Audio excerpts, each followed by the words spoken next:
안녕하세요. 백사원 목사입니다. 오늘은 6월 11일 화요일 아침입니다. 오늘도 신실한 마음으로 하나님의 말씀과 함께 하루를 살아가는 여러분 모두에게 좋으신 하나님의 넘치는 은혜가 함께 하시기를 바랍니다.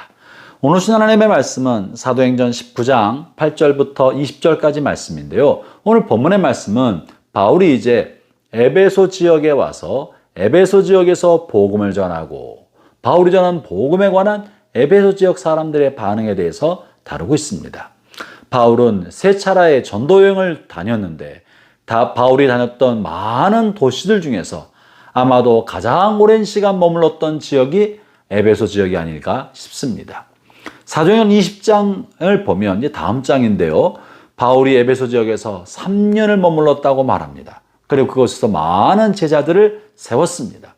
바울이 이렇게 오랜 시간 에베소에 머무를 수 있었던 비결이 무엇일까요? 장기간 안정적 사역을 했던 비결이 무엇인지 오늘 본문을 통해 우리가 확인해 볼 수 있는데요.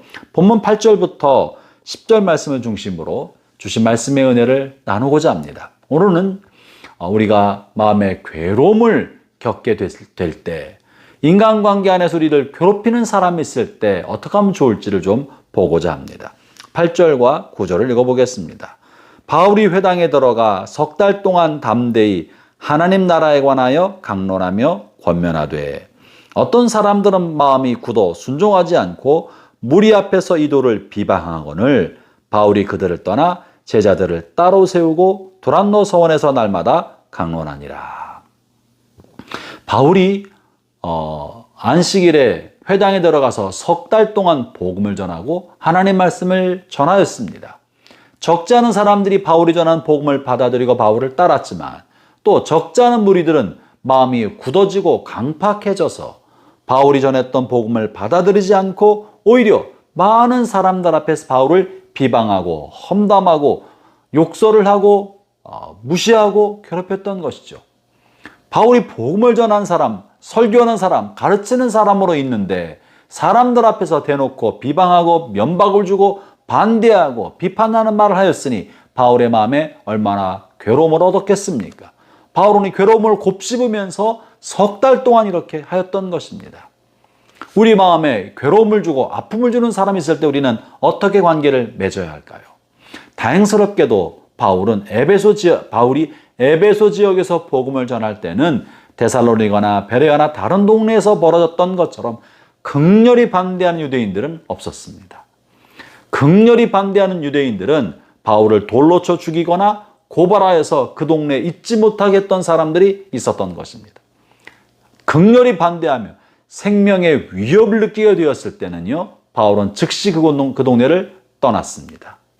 생명의 위협이 느끼고 견딜 수 없을 때는 분리하여 떠났던 것입니다. 그러나 본문에서 보면 오늘 에베소에서는요, 그렇게 극렬히 생명의 위협을 주면서까지 반대하진 않았지만 말로 비방하고 말로 모욕을 주었던 것입니다.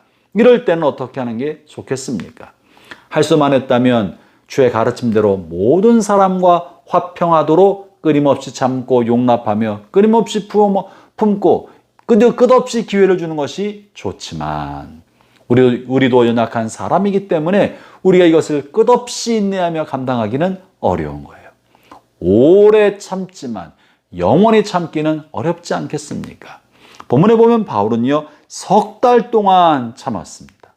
그러나 어느 정도 한계가 오면 자신을 비방하고 반대하고 괴로움을 주는 사람과 거리를 두었던 것입니다.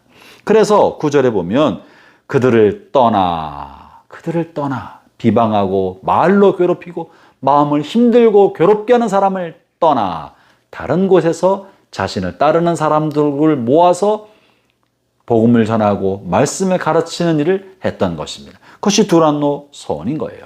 사랑하는 형제자매 여러분, 여러분이 일터에서 생활할 때, 또 여러분이 주변 사람들과 만날 때 모든 사람들과 화평하고 평화롭게 지내면 좋겠지만 그 중에 어떤 사람은 여러분들을 향하여 괴로움을 주고 마음을 괴롭게 하고 여러분을 향하여 비난과 불평의 이야기와 험담의 말들을 하면서 마음을 괴롭히는 사람이 있을 수 있습니다. 최선을 다해 인내하고 참지만 어느 정도 지나면 또 만날 때마다 괴로움이 너무 커져서 삶이 안정되지 못하고 마음이 힘을 잃는다면 그들과 좀 거리를 두고 지내는 것이 좋습니다. 그리고는 바울은 자신을 따르는 사람들과 함께 2년 이상 보내면서 그들과 시간을 가졌던 거예요. 바울이 에베소에서 가장 오랜 시간 장기적 사역을 했던 핵심적인 비결은 마음에 괴롭힘을 주는 사람과 조금 거리를 두고 바울을 따르는 사람들과 많은 시간을 보내면서 에너지를 얻었기 때문에 그러한 것입니다. 형제자매 여러분, 여러분 주변에 여러분의 마음에 에너지를 주는 사람들이 많기를 바랍니다. 여러분의 마음에 에너지를 주는 사람, 만나면 기분 좋은 사람, 만나면 반가운 사람, 마음에 행복감을 불어넣어주는 그런 사람들과 시간을 많이 보내십시오. 그런 사람들로부터 에너지를 얻으십시오. 그 에너지로 여러분에 맡긴 여러분의 사명, 사역을 감당하십시오. 일터가 그렇습니다. 업무상 바쁘고 스트레스가 많을 때 마음에 괴롭힘을 주는 사람과는 좀 거리를 두고 여러분의 마음에 활력을 주고 에너지를 주는 사람과 시간을 종종 보내면서 에너지와 기운을 얻어서 여러분의 맡긴 일터의 사명을 감당하도록 해나갈 때 여러분 일터가 좀 더 안정적으로 오랫동안 하나님 여러분에 맡긴 일을 감당하며 살아갈 수 있게 될 것입니다. 마음의 적절한 거리두기가 여러분의 삶을 더 안정적으로 지속적으로 평안 가운데 은혜 가운데 살아갈 수 있게 줄 겁니다. 기도하겠습니다. 하나님 아버지 감사합니다. 아버지 하나님 우리가 일상을 살아가는 동안에 우리의 마음 관리를 잘해서 우리의 맡긴 소중한 일터와 우리의 삶의 자리를 더 풍성하게 풍요롭게 행복의 터전이 될 수 있도록 갖고 갈 수 있게 하여 주옵소서. 예수님 이름으로 기도합니다. 아멘.